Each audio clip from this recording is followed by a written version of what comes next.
السلام علیکم viewers and welcome back to my YouTube channel. جیسا کہ ہمارا ویڈیو لیکچرز کی ایک سیریز چل رہی ہے مطالعہ پاکستان کے سبجیکٹ کلاس 10th کے حوالے سے، جو کہ انگلش اور اردو میڈیم دونوں میڈیمز کے اسٹوڈنٹس کے لیے سوٹیبل ہے، اور chapter number 6 history of Pakistan, تاریخ پاکستان کے حوالے سے آج ہم ڈسکس کریں گے محمد خان جنیجو پاکستان کے 10ویں وزیر اعظم کا دور حکومت، جو کہ 1985 میں سٹارٹ ہوتا ہے اور 1988 تک رہتا ہے. تھوڑا سا مختصر سا تعارف کروا دیتا ہوں. یہ بالکل سادہ لو انسان جو ہے محمد خان جنیجو، یہ محمد خان جنیجو کس طرح وزیر اعظم بنتے ہیں اور ان کا سیاسی کیریئر کیسے رہتا ہے. یہ بیسیکلی سندھ کے ایک علاقے سانگڑ سے ان کا تعلق ہوتا ہے، اور یہ اپنا روایتی طور کے اندر سیاسی کیریئر کا آغاز کرتے ہیں اور سلولی یہ پہنچ جاتے ہیں، قومی اسمبلی کے ممبر بنتے ہیں. پھر جا کے جنرل ضیاء الحق مرحوم کی کیبنٹ کا یہ حصہ بنتے ہیں اور ان کے وزیر ریلوے کے طور پر یہ کام کرتے ہیں. پھر جب 1985 کے اندر غیر جماعتی الیکشنز کروائے جاتے ہیں تو ان غیر جماعتی الیکشنز کا کنڈکٹ کرنے کا اصل مقصد یہ تھا کہ ڈیموکریسی کو ریسٹور کرنا تھا. ڈیموکریسی کو ریسٹور کرنا تھا تو وہ 1985 کے جو الیکشنز تھے وہ غیر جماعتی تھے، مطلب کسی بھی جماعت کے طور پہ وہاں پہ الیکشنز نہیں لڑے گئے تھے. اور اس ٹائم ان کی مخالف جماعت جو تھی وہ مختلف جماعتوں کا مجموعہ تھی، جس کو MRD کہتے تھے. کیا کہتے تھے جی؟ MRD. MRD stands for Movement for Restoration of Democracy.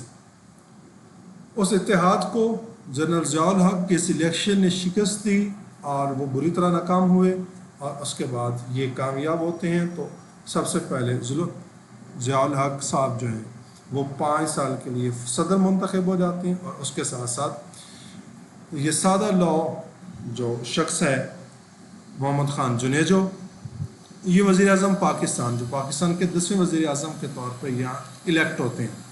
تو اس سے پہلے نظر ضیاء الحق کی وہ الہی بخش سمروں کے اوپر تھی، لیکن at the nick of the time انہوں نے اپنا ڈیسیژن چینج کرتے ہوئے الہی بخش سمروں کو وزیر اعظم نہیں بنایا، اس کی جگہ پہ محمد خان جنیجو کو وزیر اعظم بنایا. اور اس ٹائم جو قومی اسمبلی کے اسپیکر تھے وہ فخر امام بنے، سید فخر امام. محمد خان جنیجو کا تعارف تو میں نے پہلے ہی کروا دیا، اور ان کے ایک تعارف میں جب ان کی کیبنٹ بنتی ہے تو وہ 63 ان کے ممبران ہوتے ہیں کابینہ کے، ہوتے ہیں جی 63 ممبرز بنتے ہیں، 63 ممبرز کیبنٹ کے. تو مارشل لا اٹھانے کی قراردادیں جو کہ ضیاء الحق نے اپنا ایک چنیدہ وزیر اعظم اپوائنٹ کیا، ان کا مین مقصد تو یہ تھا کہ یہ مجھے اوبے کرے گا اور یہ خوش بھی رہے گا کہ میں نے ان کو سلیکٹ کیا ہے for the post of prime minister of Pakistan. لیکن یہ سادہ طبع شخص انسان دیکھنے میں بڑا سمپل اور سائلنٹ لگتا تھا، لیکن سالڈ بڑے تھے. اور آتے ہی انہوں نے پہلا کام جو کیا دبنگ طریقے سے وہ مارشل لا، یہاں پہ ریو بھول گئی جی، مارشل لا اٹھانے کی قراردادیں پٹ کرنا شروع کر دیں، اسمبلی کے اندر لانا شروع کر دیں. لفٹنگ آف مارشل لا، کہ مارشل لا کو اٹھایا جائے. بہت عرصہ گزر چکا ہے کہ ملک کے اندر مارشل لا لگایا ہوا ہے، جو کہ یہ ٹھیک اور مناسب چیز نہیں ہے، تو اس کو اٹھایا جائے. تو مارشل لا اٹھانے کے لیے قراردادیں شروع ہو گئیں، اور یہ مارشل لا لگائے. یہ تقریباً اس ٹائم میں 8 سال گزر چکے تھے مارشل لا لگے ہوئے. محمد خان جنیجو نے جیسے ہی وزیر اعظم کا عہدہ سنبھالا تو اس کام کے لیے انہوں نے جو ہے محنت کرنا شروع کر دی، اور ایٹ دی اینڈ سینٹ، قومی اسمبلی اور صوبائی اسمبلیوں سے قراردادیں ریزولیشنز منظور پاس کروا لی. تو جب ریزولیشنز کسی بھی اسمبلی سے پاس ہو جاتی ہے تو پھر اس کے اوپر کوئی نہ کوئی ڈیسیژن لینا بنتا ہوتا ہے، اس کو پھر اگنور کر نہیں زیادہ ٹائم کے لیے کیا جا سکتا. تو اس نتیجے میں 30 دسمبر 1985 کو 1985 کو مطلب دسمبر جو آخری مہینہ ہوتا ہے اور اس کے بھی سیکنڈ لاسٹ ڈیٹ کو مارشل لا اٹھا لیا جاتا ہے۔ یہ محمد خان جنیجو کا پہلا کامیاب سفر تھا اپنے پی ایم شپ کا۔ دوسرے پوائنٹ کی طرف آتے ہیں، محمد خان جنیجو بطور صدر مسلم لیگ، تو وہ کیا کرتے ہیں جی، جیسے ہی وہ پرائم منسٹر آف پاکستان کا عہدہ سنبھالتے ہیں تو اس ٹائم وہ پریزیڈنٹ آف مسلم لیگ بن جاتے ہیں۔ کس کے؟ مسلم لیگ کے پریزیڈنٹ بن جاتے ہیں۔ تو وہ پریزیڈنٹ انہوں نے کیا کیا جی، غیر جماعتی الیکشنز کو منظم کرنے کے لیے انہوں نے ایک سرکاری پارلیمانی گروپ تشکیل کیا، جو کہ جنوری 1986 میں، جو کہ جنوری 1986 کے اندر یہ گروپ تشکیل ہوتا ہے، 86 کے اندر جا کے۔ تو پھر اس کے بعد اس کو پاکستان مسلم لیگ کا نام دیا دیا جاتا ہے۔ کس کا نام دیا جاتا ہے؟ پاکستان مسلم لیگ کا نام۔ پھر اس کے بعد محمد خان جنیجو اس کے خود صدر بن جاتے ہیں، جنہوں نے ملک کے مختلف علاقوں کے اندر اس کے آفیسز اوپن کر دیے جاتے ہیں۔ صوبائی وزرائے اعلیٰ بھی مسلم لیگ کے صدر بن جاتے ہیں۔ صوبائی صدر جو ہیں وہ چاروں اسمبلیوں کے جو صدر چیف منسٹرز تھے، وزرائے اعلیٰ تھے، ان کو ان کا صدر بنا دیتے ہیں۔ یہ ان کا بڑا بولڈ ڈیسیژن تھا۔ پھر ان کے دفاتر جگہ جگہ کھول کے سیاست کو اور جماعت کو نچلی سطح پر پہنچا دیتے ہیں، ممبر سازی کرنا شروع کر دیتے ہیں۔ پھر اس کے بعد نیکسٹ پوائنٹ ہے غیر ملکی دورے۔ Definitely as being a prime minister of Pakistan, ان کو ڈیولپمنٹ کے لیے فارن پالیسی کو دیکھتے ہوئے فارن ٹورز تو کرنا پڑتے ہوتے ہیں، تو فارن ٹورز انہوں نے شروع کیے۔ تو پاکستان سے مارشل لا خاتمے اور جمہوریت کی بحالی کے بعد یہ بڑا خوش آئند سٹیپ تھا کہ وہ ایز اے ڈیموکریٹ وہ فارن وزٹ پہ جا رہے تھے۔ تو محمد خان جنیجو نے 1986 کے اندر وزیر اعظم بننے کے تقریباً 2.5-3 سال بعد 1986 میں جا کے وہ ترکی اور ایران کا دورہ کرتے ہیں، اور اس دورے کے اندر وہ ترکی، جرمنی اور امریکہ کا دورہ کرتے ہیں، اور بڑے کامیاب دورے ہوتے ہیں۔ ان کو بڑا وارملی ویلکم کیا جاتا ہے۔ تو یہ پاکستان کی تاریخ میں ایک بڑا تاریخی مقام بھی تھا کہ جب واشنگٹن ڈی سی ہاؤس سے آتے ہیں تو وزیر اعظم پاکستان نے پاکستانی لباس زیب تن کیا، اور اس کے بعد قومی زبان کے اندر ڈسکشن کی، جتنی بھی ان کی کنورسیشن تھی وہ قومی زبان میں تھی۔ یہ فرسٹ ٹائم ایسا ہوا تھا، جو کہ بڑا کامیاب دورہ تھا۔ ان کو ویلکم کیا گیا، اور اس کے بعد وہ باہمی امور جو ہوتے ہیں دلچسپی کے ڈیولپمنٹ کے اوپر بات چیت ہوئی، اور ڈفرینٹ ٹائپس کے جو کانٹریکٹ تھے وہ سائن کیے گئے۔ پھر اس کے بعد ہے محمد خان جنیجو کا دور حکومت کا نیکسٹ پوائنٹ، ترقیاتی دورے۔ وہ کیا کرتے ہیں؟ ڈیولپمنٹ پروگرامز کو مضبوط کرنے کے لیے وہ دورے کرتے ہیں۔ سب سے پہلا کام کیا کرتے ہیں؟ محمد خان جنیجو کے ترقیاتی پروگرام کو بحال کرنے کے لیے وہ مختلف سیاسی جماعتوں کی بحالی کرتے ہیں، ریسٹوریشن آف پولیٹیکل پارٹیز، کیونکہ جی پولیٹیکل پارٹیز کو ریسٹور کرتے ہیں، اسلام اور اسلامی نظام کو فروغ دیتے ہیں کہ ایز بینگ اے مسلم، اور as you know very well, Islam was came to know on the behalf of religion of Islam. تو آئیڈیالوجی آف پاکستان کے پیچھے آئیڈیالوجی آف اسلام ہے بیسکلی۔ تو ضیاء الحق کا دور حکومت تھا، جنرل ضیاء الحق مرحوم جو تھے وہ اسلام پسند تھے، دینی حلقوں میں ان کو بہت زیادہ پسند کیا جاتا۔ تو یہ کچھ ایلیمنٹس بھی تھے، اور اس کے بعد یہ سادہ طبع انسان جو تھا اس نے اسلامک سسٹم اور اسلامک آئیڈیالوجی کو اڈاپٹ کرنے کے لیے کام، اس کی پروموشن شروع کر دی۔ نمبر 3 پوائنٹ کیا ہے؟ اسلام پر مبنی معاشی نظام لایا گیا۔ لیکن اسلام نے، قرآن پاک نے ہر مسئلے کا حل دیا۔ اسلامی نظام معیشت ہے، اور اس کو فالو کیا جائے تو بہت سے مسائل سے، کمپلیکیشن سے بچا جا سکتا ہے۔ جس طرح قائد اعظم محمد علی جناح نے اسٹیٹ بینک کا افتتاح کرتے ہوئے انہوں نے کہا تھا کہ ہمیں مغرب کے معاشی نظام نے بہت سے مسائل میں دھکیل دیا، اور ہمیں ایک ایسا اسلامی معاشی نظام لانا ہوگا جو دنیا کے مسائل کو ایڈریس کر سکے اور معاشی مسائل کو